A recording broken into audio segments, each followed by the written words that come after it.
আসসালামু আলাইকুম। আমরা চলে আসলাম হযরত শাহজালালের মাজারের দরগায়।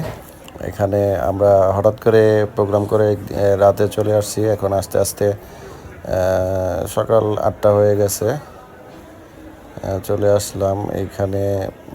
দেখতেছি যে অনেক মানুষজন সবাই মাজারে আসছে মাজার জিয়ারত করার জন্য। কারো মানত আছে, মানত পূরণ করার জন্য।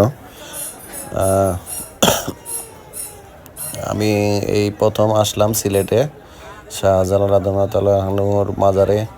এর আগে আমি আসি নাই, শুনছি অনেক কিছু। এবং এখানে শাহজালালের মাজারের শাহজালালি কবুতর, জালালি কবুতর কিন্তু কমে গেছে। তারপরে অনেক কবুতর আছে, দেখেন সবাই অনেক খাবার দিয়েছে, খাবার খাচ্ছে কবুতরগুলো। এবং এখানে বিখ্যাত যেই গজার মাছ, আমি শুনছি অনেক বড় বড় গজার মাছ, ওগুলো আগেরগুলো বলে মরে গেছে। এখন দেখলাম হঠাৎ করে একটা বড় একটা গজার মাছ, প্রায় 4-5 ফিট হবে লম্বা, পুরানা এইরকম দুই একটা মাছ পুরানা আছে, আর গুলো সব ছোট ছোট। এখানে দেখতে মানে ঐতিহ্যবাহী এই গজার মাছগুলো দেখার খুব আগ্রহ ছিল, আজকে দেখলাম।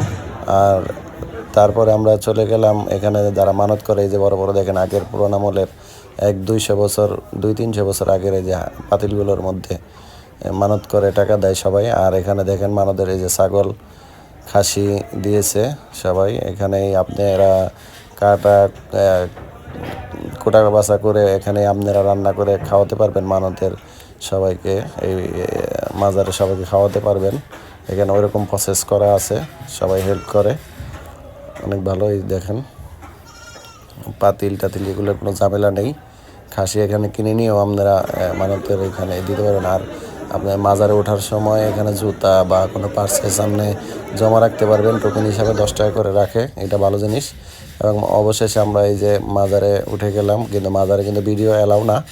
আমি চুপ করে ভিডিও করছি। এই যে হযরত শাহজালাল রাদিয়াল্লাহু তাআলার মাজার, অবশেষে চলে আসলাম।